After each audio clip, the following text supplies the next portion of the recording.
मौसम चर्चा में आपका हार्दिक स्वागत है। मैं अश्विन कुमार मित्रा। आइए सबसे पहले सिनॉप्टिक सिस्टम मौसम की प्रणालियां देखते हैं Z3DR की सैटेलाइट की इमेजरी के ऊपर। जैसा कि आप देख सकते हैं Z3DR की सैटेलाइट की IR इमेजरी है। उसमें अगर हम देखेंगे पश्चिमी विक्षोभ अब आपको दिख रहा होगा तो उत्तर भारत की जगहों पर, जैसा कि आपको हमने दर्शाया हुआ है चित्रों में दर्शाया हुआ, ये देखिए हरे रंगों से ये जो रेखा दिख रही है पश्चिमी विक्षोभ की रेखा है जिसको हम कहते हैं वेस्टर्न डिस्टर्बेंस। और साथ ही साथ अगर हम बात करें, अब देखेंगे 3 साइक्लोनिक सर्कुलेशन अब आपको देखने को मिल रहा होगा। एक अरब सागर के पास आप देखेंगे, ये देखिए ये महाराष्ट्र और गुजरात कोस्ट के आसपास, और यहाँ देखेंगे बादलों का एक समूह भी दिख रहा है। ये एक साइक्लोनिक सर्कुलेशन के रूप में यहाँ पे देखने को मिल रहा है। दूसरा साइक्लोनिक सर्कुलेशन आप देखेंगे तमिलनाडु कोस्ट कोमोरिन एरिया के पास, ये देखिए। और साथ ही साथ आप देखेंगे, ये देखिए एक लंबी सी एक बादलों का जो एक रेखांकित रूप में एक समूह आपको देखने को मिल रहा होगा, जिसको हम कहेंगे एक तरह से पूर्वी हवाएं हैं ये, जिसको हम बादलों के रूप में यहाँ पे देख सकते हैं। ईस्टर्ली वेव जिसको हम कहेंगे, बहुत अच्छे से इनसे 3DR की सैटेलाइट में आप इसको देख सकते हैं।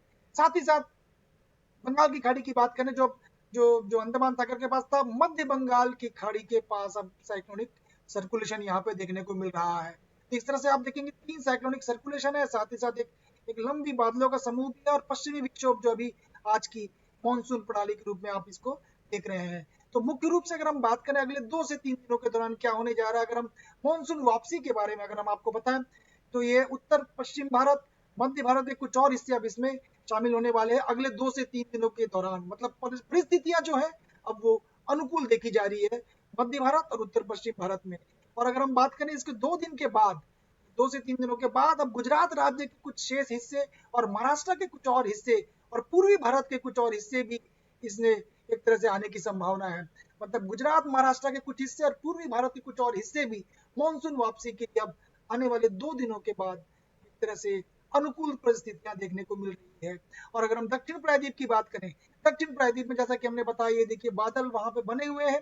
अगले 5 दिनों के दौरान दक्षिण प्रायद्वीप भारत में अलग अलग जगह पे भारी बारिश होने की संभावनाएं देखी जा रही है।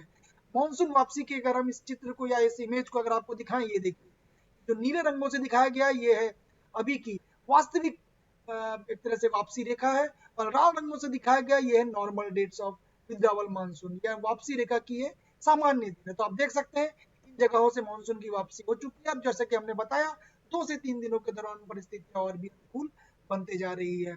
पिछले 24 घंटों के दौरान से पहले हम आपको बता दें जो पूर्वानुमान जो होंगे, जो इसके जैसे कि हमने बताया कोमोरिन एरिया के पास एक साइक्लोनिक सर्कुलेशन है, और साथ ही साथ एक साइक्लोनिक सर्कुलेशन बंगाल की खाड़ी के मध्य जगहों पे लोअर ट्रोपोस्फेरिक लेवल पे है।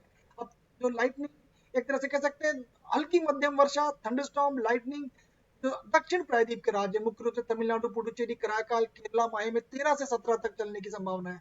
छत्तीसगढ़, रायलसीमा, नॉर्थ इंटीरियर कर्नाटका की अगर हम बात कर लें, ये आज देखने को मिल सकता है। साउथ इंटीरियर कर्नाटका में लगभग आज से लेके 15 और 17 अक्टूबर तक ये स्थिति बनी रहेगी, जिसमें हल्की मध्यम वर्षा, लाइटनिंग, थंडरस्टॉर्म ये सारे हो सकते हैं। कोस्टल आंध्र प्रदेश में ये स्थिति आज और कल की रहेगी। कर्नाटका की स्थिति 17 अक्टूबर को रहने जा रही है। अगर हम बात कर ले अंडमान निकोबार आइलैंड में 15 से 17 अक्टूबर तक भारी वर्षा होने की संभावना है। हल्की सी मध्यम वर्षा के साथ साथ भारी वर्षा भी आइसोलेटेड जगह में हो सकती है। हम बात कर ले अरुणाचल प्रदेश, असम, मेघालय, 13 अक्टूबर को एक तरह से आइसोलेटेड भारी वर्षा, थंडरस्टॉर्म, लाइटनिंग देखी जा सकती है। और अगर उत्तर पश्चिम भारत की बात करें, एक तरह से जो जो मौसम रहेगा वो शुष्क होने जा रहा है, जिसको हम कह सकते हैं ड्राई वेदर। और 13 अक्टूबर से हम बोल सकते हैं कि स्थिति इसकी और शुष्क होती जा रही है। अगर हम बात करें पिछले 24 घंटों के दौरान सबसे ज्यादा रायलसीमा, आसाम, मेघालय, नॉर्थ इंटीरियर कर्नाटका, सभी मलैंड, वेस्ट बंगाल भारी वर्षा हुई है, भारी से भारी वर्षा। और कोंकण, गोवा, हिमाचल प्रदेश और झारखंड में भी भारी वर्षा देखने को मिला है।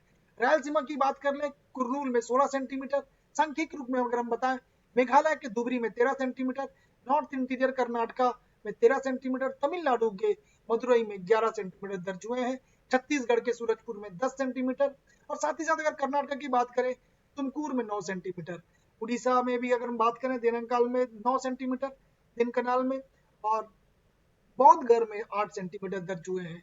ये रहे 5 दिनों के पूर्वानुमान, जिसका हम आपको अभी अब विश्लेषण कर चुके हैं। कल एक बार फिर से हम आपके सामने उपस्थित रहेंगे। तब तक के लिए धन्यवाद।